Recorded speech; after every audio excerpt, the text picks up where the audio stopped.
I'm going to start with just a brief meditation, although I feel like the music already was. Thank you, Chris. That was just perfect today. So with all that Garnet just offered us and all that we received from Chris and from Laura's music before that and from the sweetness of the ride over today, let yourself just drop in into that place where it's just your breath, your heart beating, sounds of the birds, the hum of the building.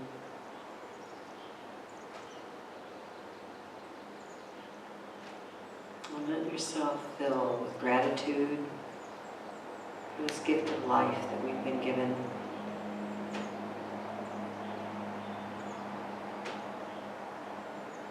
Taking the words of the daily word into your heart,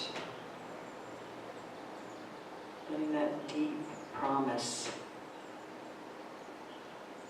of our healing potential move through every part of you.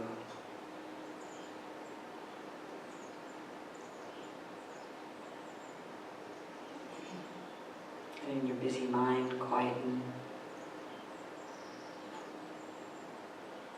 In your neck, shoulders, back, legs, just soften, relax.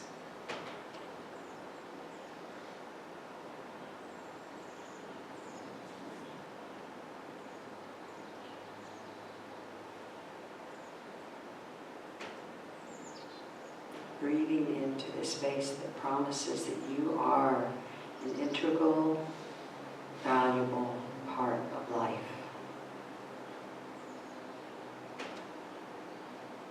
Beyond our doingness.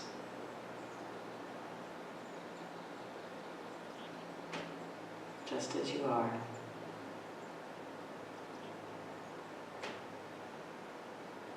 Sit with that for a moment or two. I'll bring you back.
Bringing your awareness back to the rising and falling of your chest as the air moves in and back out.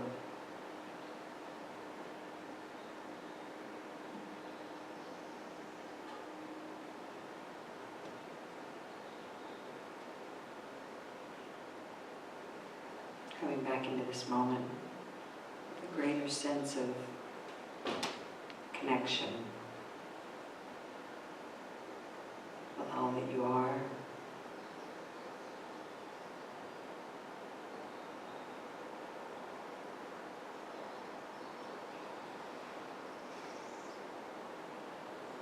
And when you're ready, gently open your eyes to this beautiful day.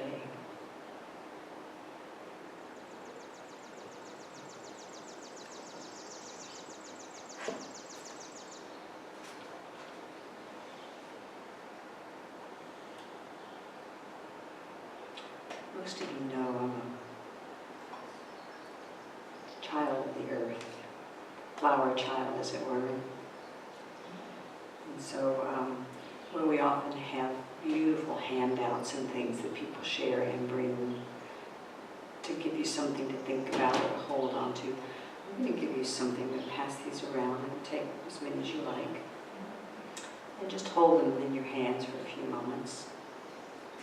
And when you want to, or if you want to, you can eat them.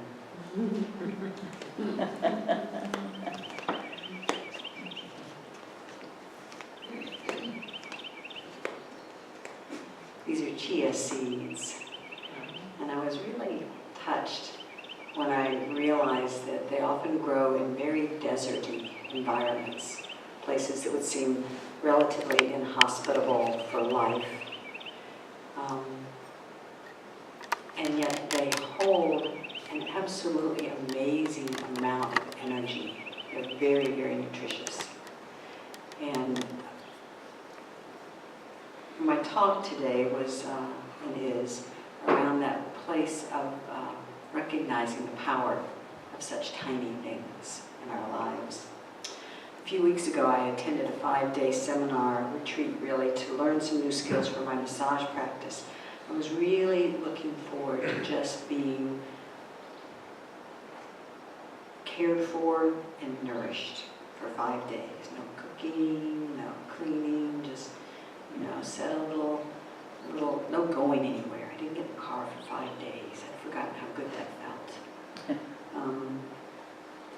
All my expectations were really well met. I was really well cared for. The first evening and each morning after, a group of 25 women would follow a guided meditation to both ground ourselves to the beautiful planet that we were and are always part of, as well as to connect to the deep energy of the heavens. And I know for me, I often think of my meditation, when I finally get around to it, as simply quieting my mind. And this was added a real depth to it, to let myself come to that place where I could recognize both my connection with my earth and the heavens that make us up. So we would spend a good bit of time learning to feel the sensations of our bodies and how these sensations changed as we connected more consciously. The experience of feeling into our bones was really remarkable. One morning, as I was crossing the small bridge between my cabin and the lodge, I paused, and it was about 8 o'clock, and I just stood facing the sun as it was pouring through the still bare trees. And I just opened my arms to feel the energy of the sun. And all of the years that I had felt the heavens and cosmic energy to be so far beyond the solar system, all those feelings dissolved as I realized anew that I was being bathed in the life force of our own nearest star, the sun. It was so easy for me to gaze at this night sky and just be in awe of those faraway stars. It was right here in our solar system, bathing us constantly with this phenomenal song of the cosmos. That same mighty source of energy that makes life on this planet possible could fuel me deeply and very effectively if I would simply stop and open myself to receive it. As simple as it sounds, being literally nourished by a star is quite a spiritual experience. On the third day, the morning skies were clouded over, and as I stopped on the bridge and faced where I knew the sun was behind them, I still found a deep, steady wave of energy flowing into me. Could it really be this simple? Could human beings, only one of truly countless life forms that have evolved as part of this planet, be designed to operate on the energy of this neighboring star? Many of us have experienced a noticeable decrease in our energy after 4 or 5 days of rain or gray weather. Most of us know somebody who struggles with seasonal affective disorder. That it's a level of depression that can come from just too many gray days, not enough sunshine. After 4 or 5 days in a row, we're kind of saying, thank goodness for coffee. But even then, I imagine that the coffee tree stores the sun's energy in its seeds, in its beans. I imagine they are the seeds that would be able to create a whole new tree. Seeds, nuts, acorns, beans, berries, each have the energy of the sun stored to create new life. Be it a tree, or something as small as a chia seed, a chia plant. I've long believed that stored energy came from the earth itself, but now I see more of that energy as a marriage between the life force of the earth and the sun, our home star. David Brower is an amazing man. I don't know how many of you would have known of him through the years. He was a leader with the Sierra Club for about 20 years and was described as an uncompromising defender of the natural world and an advocate for public lands for most of his 88 years.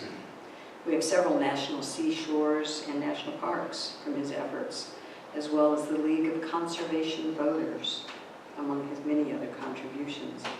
In 1970, the New York Times magazine published a bit of the article, well, published the whole article, but I want to share a bit of it with you. It's called The Third Planet, Operating Instructions.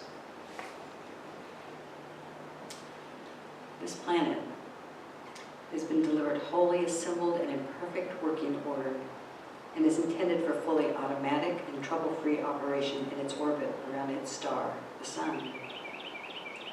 It is recommended that passengers become completely familiar with the following planetary components.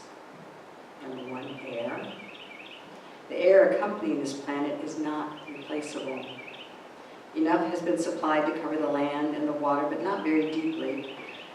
In fact, if the atmosphere were reduced to the density of water, then it would be a mere 33 feet deep. In normal use, the air is self-cleaning. It may be cleaned in part if excessively soiled. Passengers' lungs will be of help up to a point. However, they will discover that anything they throw, spew, or dump into the air will return to them in due course. Since passengers will need to use the air on the average every 5 seconds, they should treat it accordingly. Number 2, water. The water supplied with this planet isn't replaceable either. The operating water supply is very limited. The water contains many creatures, almost all of which eat and may be eaten. These creatures may be eaten by human passengers. If disagreeable things are dispersed in the planet's water, however, caution should be observed since the water creatures concentrate the disagreeable things in their tissues. Number 3 is land. Although the surface of the planet is varied and seems abundant, only a small amount of land is suited to growing things, and that essential part should not be misused. It is also recommended that no attempt be made to dissemble the surface too deeply, inasmuch as the land is supported by a molten and very hot underlying layer that will grow little but volcanoes. Number 4, life. The foregoing components help make life possible. Instructions covering the birth, operation, and maintenance and disposal for each living entity have been thoughtfully provided. These instructions are contained in a complex language called the DNA code, which is not easily understood. However, this does not matter as the instructions are fully automatic. And the 5th is fire. This planet has been designed and fully tested at the factory for totally safe operation with fuel constantly transmitted from a remote source, the sun, provided at absolutely no charge. Kind of maintenance will depend upon the numbers and constituency of the passengers. If only a few million human passengers wish to travel at any given time, no maintenance will be required and no reservations will be necessary. The planet is self-maintaining, and the external fuel source will provide exactly as much energy as is needed or can be safely used. However, if a very large number of people insist on boarding at one time, serious problems will result.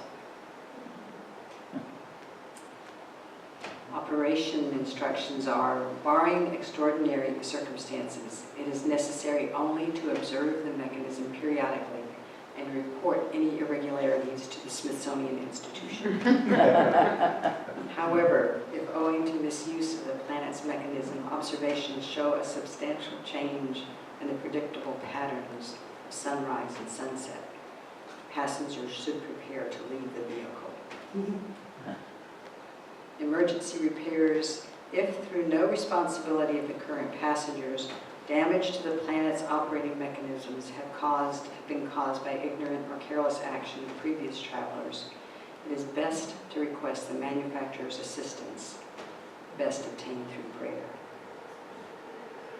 Upon close examination, this planet will be found to consist of complex and fascinating detail in design and structure. Some passengers, upon discovering these details in the past, have attempted to replicate or improve the design and structure, or have even claimed to have invented them. The manufacturer, among other things, having invented the opposable thumb, may be amused by this. So that really touched me again, how much it kept coming around to the sun and to that space of how life is so interwoven as it's possible because of the sun, the proper distance, all of the things that science has told us for so long about what makes this particular planet so beautifully alive. And for me, there's that space of just finally recognizing more deeply that the level of my response is totally up to me, and it varies from day to day. I chose the title RSVP on the invitation. I'd always known it as reply, s'il vous plaît, reply if you please. And I liked that respond word that Garnet picked up on too. Can I now, in this stage of my life, knowing a bit more of who I am and what I have to offer, can I respond to life more deeply? Certainly with the love and gratitude of our heart and mind, yet still staying open, curious as to how we might listen, see, feel new ways to respond with your unique gifts. Being willing to open to insights in unexpected places, crossing a bridge, being kissed by a sunbeam, or a bird song, or a piece of music that ripples from the fingers that move across a guitar, or a piano, or a harp, or a cello. Those are places that can inspire us in ways we had not anticipated. On a recent trip to the Atlantic Ocean, after my morning solar charge, I received a fourth verse for a favorite song. And this one, the first three verses honor the sun, the wind, and the rain. And I'd like to move through my material much faster than I thought I would. I think I'd like to close with this song for you. Let us all out early today. Let the sun do its work to recharge us and inspire us even more. So I'm going to ask you to just close your eyes and take these sweet words in. See if you can feel the different elements as I sing to them. With much gratitude to Peter Mayer, who wrote the first three verses.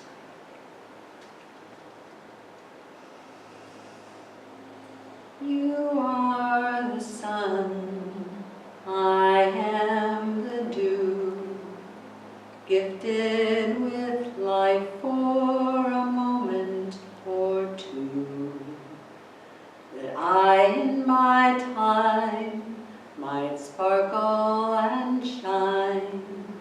O sun, come fill me with you. O sun, come fill me with you. You are the rain, I am exhausted. You are the rain, I am the cup. I can yield nothing till I am filled up. Hold me upright, pour forth your life. O rain, come fill me with you. O rain, come fill me with you. You are the wind, I am the sail. You are my strength, and without you I fail. Breathe but a sigh, and I'll open wide. O wind, come fill me with you. O wind, come fill me with you. You are the earth, I am your child. Teach me your wisdom that I may stay wild.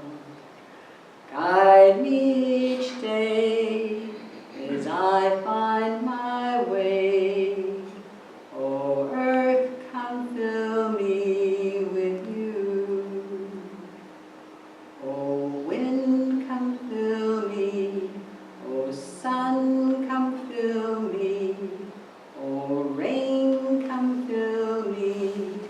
O earth, come fill me with you.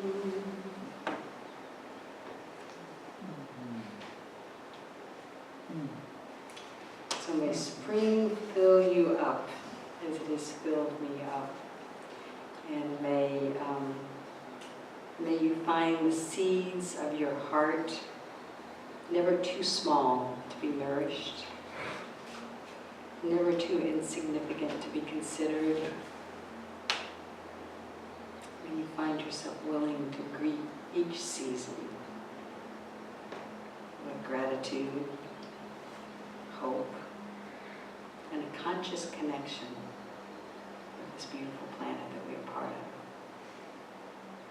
Happy Earth Day, a few days later. Thank you.